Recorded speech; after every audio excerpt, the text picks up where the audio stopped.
সানের সচিব, তিনি নোবেল শান্তি পুরস্কার অনেকে পেয়েছেন। তার নেতৃত্বে মুসলমানদেরকে কচু কাটা করা হচ্ছে। আমরা জানতে চাই আজকে তাই মানবাধিকার কোথায়, জাতিসংঘ, OIC?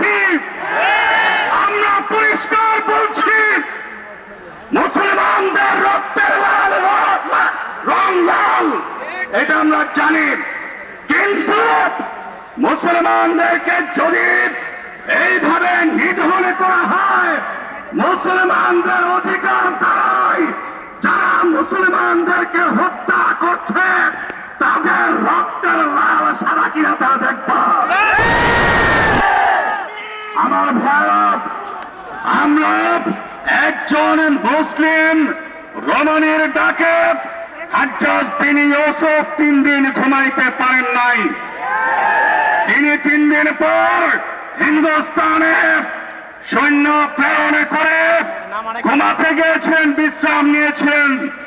আমরা বলতে চাই, যদি এই হত্যাযজ্ঞ বন্ধ না হয় তাহলে বাংলাদেশের লাখো আলেম ওলামা, যুবকেরা বর্মা অভিমুখে, টেকনাফ অভিমুখে শান্তিপূর্ণ সুশৃঙ্খল লং মার্চ করতে বাধ্য হবে। আমরা দাবি জানাচ্ছি অবিলম্বে